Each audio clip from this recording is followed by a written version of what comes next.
पिछली बार जब मैं आपके बीच आया था तब लोकसभा के चुनाव ज्यादा दूर नहीं थे। उस दौरान मैंने आप सबके विश्वास के कारण कहा था कि अगली बार भी भारत मोबिलिटी एक्सपो में जरूर आऊंगा।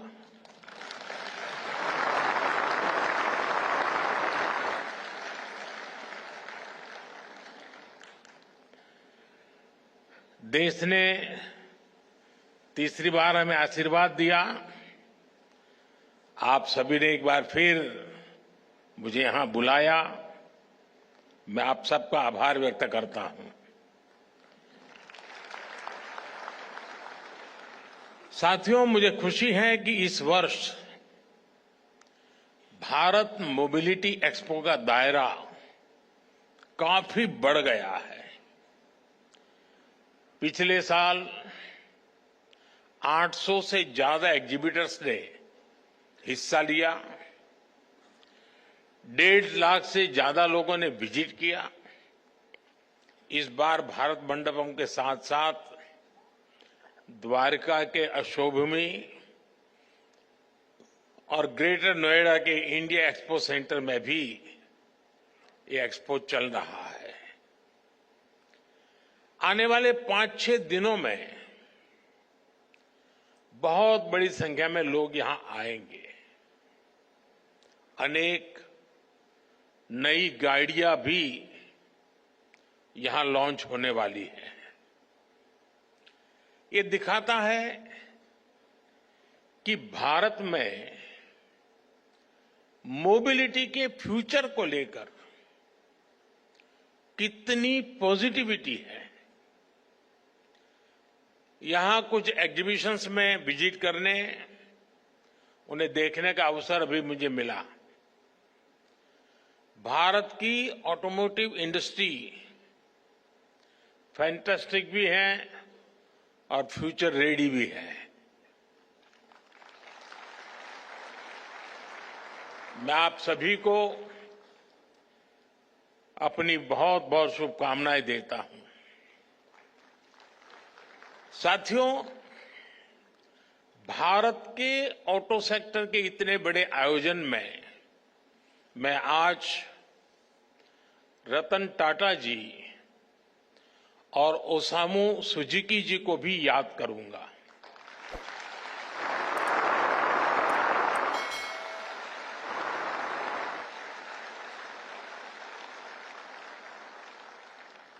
भारत के ऑटो सेक्टर की ग्रोथ में मिडिल क्लास के सपने को पूरा करने में इन दोनों महानुभावों का बहुत बड़ा योगदान रहा है।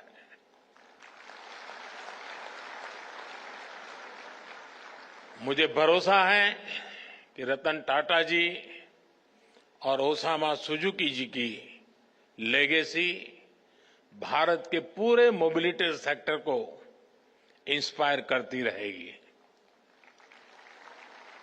साथियों, आज का भारत एस्पिरेशन से भरा हुआ है, युवा ऊर्जा से भरा हुआ है। यही एस्पिरेशंस हमें भारत की ऑटोमोटिव इंडस्ट्री में दिखाई देती हैं। बीते साल में भारत की ऑटो इंडस्ट्री करीब 12% की ग्रोथ से आगे बढ़ी है। Make in India, make for the world के मंत्र पर चलते हुए अब एक्सपोर्ट भी बढ़ रहा है। इतनी तो दुनिया के कई देशों की पॉपुलेशन नहीं है जितनी हर साल भारत में गाड़ियां बिक रही हैं। एक साल में करीब 2.5 करोड़ गाड़ियां बिकना ये दिखाता है कि भारत में डिमांड लगातार कैसे बढ़ रही है। ये दिखाता है कि जब मोबिलिटी के फ्यूचर की बात आती है तो भारत को क्यों इतनी उम्मीदों के साथ देखा जा रहा है। साथियों, भारत आज दुनिया की 5वीं बड़ी इकोनॉमी है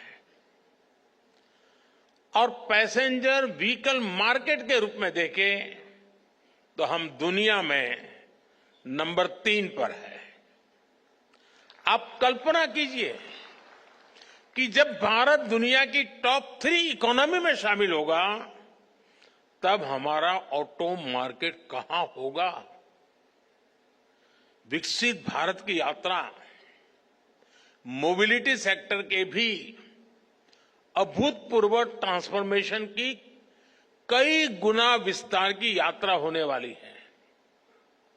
भारत में मोबिलिटी के फ्यूचर को ड्राइव करने वाले कई फैक्टर्स हैं, जैसे भारत की सबसे बड़ी युवा आबादी, मिडिल क्लास का लगातार बढ़ता दायरा, तेजी से होता अर्बनाइजेशन, भारत में बन रहा आधुनिक इंफ्रास्ट्रक्चर, मेक इन इंडिया से अफोर्डेबल व्हीकल, ये सारे फैक्टर्स भारत में ऑटो सेक्टर की ग्रोथ को पुश करने वाले हैं, नई ताकत देने वाले हैं। साथियों, ऑटो इंडस्ट्री के विकास के लिए नीड और एस्पिरेशंस, ये दोनों बहुत जरूरी होते हैं और सद्भाग्य से भारत में आज ये दोनों वाइब्रेंट है। आने वाले कई दशकों तक भारत दुनिया का सबसे युवा देश रहने वाला है। यही युवा आपका सबसे बड़ा कस्टमर है। इतना बड़ा युवा वर्ग कितनी बड़ी डिमांड क्रिएट करेगा, इसका अनुमान आप भली भांति लगा सकते हैं। आपका एक और बड़ा कस्टमर भारत का मिडिल क्लास है। बीते 10 वर्षों में 25 करोड़ भारतीय गरीबी से बाहर निकले हैं। ये नियो मिडिल क्लास अपना पहला व्हीकल ले रहा है। जैसे जैसे तरक्की होगी, ये अपने व्हीकल को भी अपग्रेड करेंगे और इसका बेनिफिट ऑटो सेक्टर को मिलना पक्का है। साथियों, कभी भारत में गाड़ियां न खरीदने का एक कारण अच्छी सड़कों, चौड़ी सड़कों का अभाव भी था। अब ये स्थिति भी बदल रही है। ईज ऑफ ट्रेवल आज भारत की बड़ी प्राथमिकता है। पिछले वर्ष के बजट में इंफ्रास्ट्रक्चर के निर्माण के लिए 11 लाख करोड़ रुपए से अधिक रखे गए थे। आज भारत में मल्टी लेन हाईवे का, एक्सप्रेसवे का जाल बिछ रहा है। पीएम गति शक्ति नेशनल मास्टर प्लान से मल्टीमोडल कनेक्टिविटी को गति मिल रही है। इससे लॉजिस्टिक कॉस्ट कम हो रही है। नेशनल लॉजिस्टिक पॉलिसी की वजह से भारत दुनिया में सबसे कॉम्पिटिटिव लॉजिस्टिक कॉस्ट वाला देश होने वाला है। इन सारे प्रयासों की वजह से ऑटो इंडस्ट्री के लिए संभावनाओं के अनेक नए द्वार खुल रहे हैं। देश में गाड़ियों की डिमांड बढ़ने के पीछे भी ये भी एक बड़ी वजह रही है। साथियों, आज अच्छे इंफ्रास्ट्रक्चर के साथ साथ नई टेक्नोलॉजी को भी इंटीग्रेट किया जा रहा है। फास्टैग से भारत में ड्राइविंग एक्सपीरियंस काफी आसान हुआ है। नेशनल कॉमन मोबिलिटी कार्ड से भारत में सीमलेस ट्रैवल के प्रयासों को और बल मिल रहा है। अब हम स्मार्ट मोबिलिटी की तरफ बढ़ रहे हैं। कनेक्टेड व्हीकल्स, ऑटोनोमस ड्राइविंग की दिशा में भी भारत तेजी से काम कर रहा है। साथियों, भारत में ऑटो इंडस्ट्री के विकास की संभावनाओं में मेक इन इंडिया की मजबूती का भी बड़ा रोल है। मेक इन इंडिया अभियान को पीएलआई स्कीम से नई गति मिली है। पीएलआई स्कीम ने 2.25 लाख करोड़ रुपए से अधिक की सेल में मदद की है। इस स्कीम से ही इस सेक्टर में 1.5 लाख से ज्यादा डायरेक्ट जॉब क्रिएट हुए हैं। आप जानते हैं, आप अपने सेक्टर में तो जॉब्स क्रिएट करते ही हैं, इसका दूसरे सेक्टर्स में भी मल्टीप्लायर इफेक्ट होता है। बड़ी संख्या में ऑटो पार्ट्स हमारा एमएसएमई सेक्टर बनाता है। जब ऑटो सेक्टर बढ़ता है तो एमएसएमईज, लॉजिस्टिक्स, टूर और ट्रांसपोर्ट, इन सभी सेक्टर में भी नई जॉब्स अपने आप बढ़ने लग जाती है। साथियों, भारत सरकार ऑटो सेक्टर को हर लेवल पर सपोर्ट दे रही है। बीते 1 दशक में इस इंडस्ट्री में एफडीआई, टेक्नोलॉजी ट्रांसफर और ग्लोबल पार्टनरशिप के नए रास्ते बनाए गए हैं। पिछले 4 सालों में इस सेक्टर में $36 बिलियन से ज्यादा का फॉरेन डायरेक्ट इन्वेस्टमेंट आया है। आने वाले सालों में ये कई गुना और बढ़ने वाला है। हमारा प्रयास है कि भारत में ही ऑटो मैन्युफैक्चरिंग से जुड़ा पूरा इकोसिस्टम डेवलप हो। साथियों, मुझे याद है, मैंने मोबिलिटी से जुड़े कार्यक्रम में 7C के विजन की चर्चा की थी। हमारे मोबिलिटी सॉल्यूशंस ऐसे हो जो कॉमन हो, कनेक्टेड हो, कन्वीनियंट हो, कंजेशन फ्री हो, चार्ज हो, क्लीन हो और कटिंग एज हो। ग्रीन मोबिलिटी पर हमारा फोकस इसी विजन का हिस्सा है। आज हम एक ऐसे मोबिलिटी सिस्टम के निर्माण में जुटे हैं जो इकोनॉमी और इकोलॉजी दोनों को सपोर्ट करे। एक ऐसा सिस्टम जो फॉसिल फ्यूल के हमारे इंपोर्ट बिल को कम करे। इसलिए आज green technology, EVs, hydrogen fuel, biofuels, ऐसी टेक्नोलॉजी के डेवलपमेंट पर हमारा काफी फोकस है। नेशनल इलेक्ट्रिक मोबिलिटी मिशन और ग्रीन हाइड्रोजन मिशन जैसे अभियान इसी विजन के साथ शुरू किए गए हैं। साथियों, बीते कुछ सालों से इलेक्ट्रिक मोबिलिटी को लेकर भारत में बहुत तेज ग्रोथ देखी जा रही है। बीते दशक में इलेक्ट्रिक व्हीकल की बिक्री में 640 गुना की वृद्धि हुई है। 640 गुना। 10 साल पहले जहां एक साल में सिर्फ 2600 के आसपास इलेक्ट्रिक व्हीकल बिके थे, वर्ष 2024 में 16,80,000 से ज्यादा व्हीकल बिके हैं।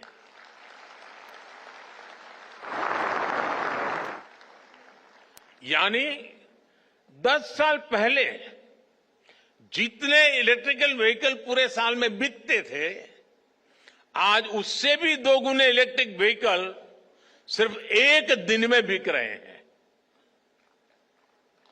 अनुमान है कि इस दशक के अंत तक भारत में इलेक्ट्रिक व्हीकल्स की संख्या 8 गुना तक बढ़ सकती है। ये दिखाता है कि इस सेगमेंट में आपके लिए कितनी ज्यादा संभावनाएं बढ़ रही है। साथियों, देश में इलेक्ट्रिक मोबिलिटी के विस्तार के लिए सरकार लगातार पॉलिसी डिसीजंस ले रही है, इंडस्ट्री को सपोर्ट कर रही है। 5 साल पहले फेम 2 स्कीम शुरू की गई थी। इसके तहत 8,000 करोड़ रुपए से भी अधिक का इंसेंटिव दिया गया है। इस राशि से इलेक्ट्रिक व्हीकल खरीदने में सब्सिडी दी गई, चार्जिंग इंफ्रास्ट्रक्चर का निर्माण किया गया।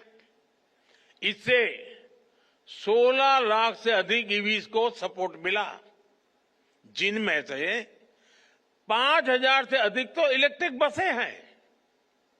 यहां दिल्ली में भी भारत सरकार द्वारा दी गई 1200 से अधिक इलेक्ट्रिक बसें चल रही हैं। अपने तीसरे टर्म में हम पीएम ई ड्राइव स्कीम लेकर आए हैं।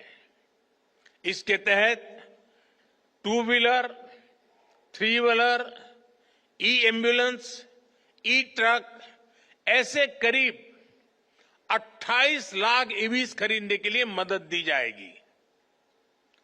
करीब 14,000 इलेक्ट्रिक बसें भी खरीदी जाएगी। देश भर में अलग अलग वाहनों के लिए 70,000 से अधिक फास्ट चार्जर लगाए जाएंगे।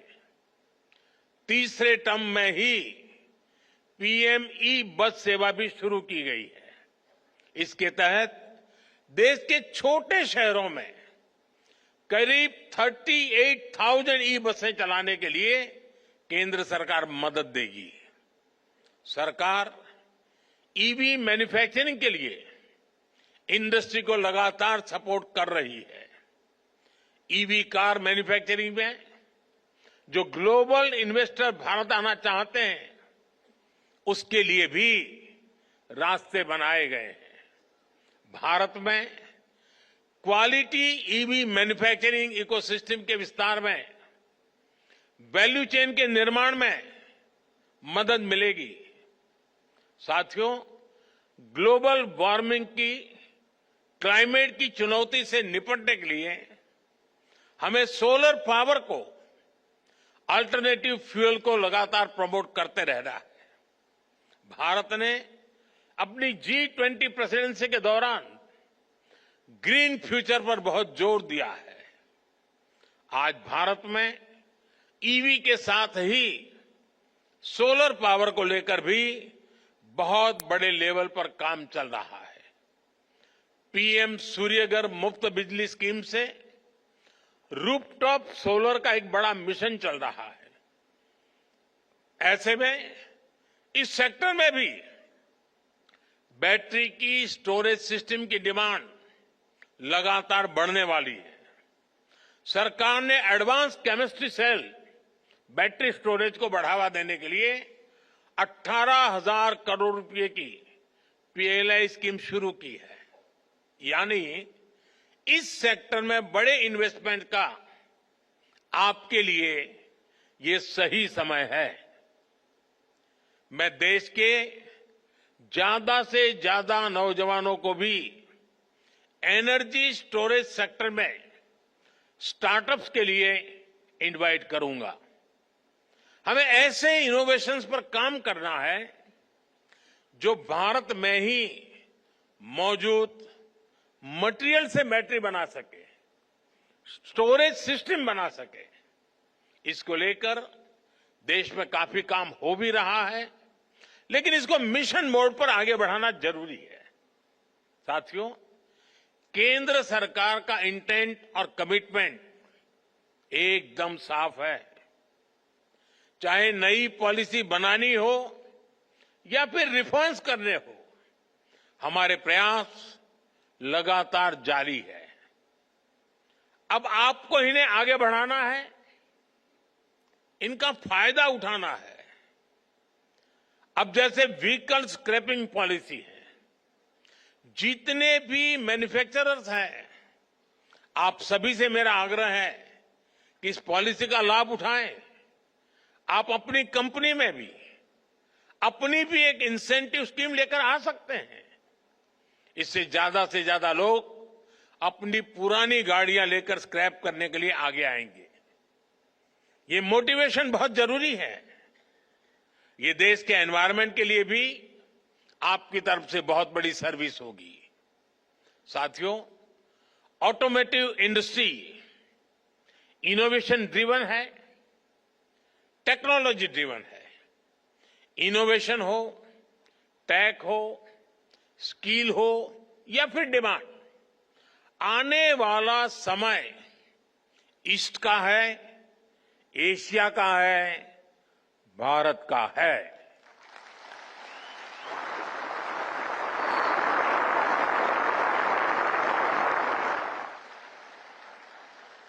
मोबिलिटी में अपना फ्यूचर देखने वाले हर सेक्टर के लिए भारत एक शानदार इन्वेस्टर के लिए भी शानदार डेस्टिनेशन है।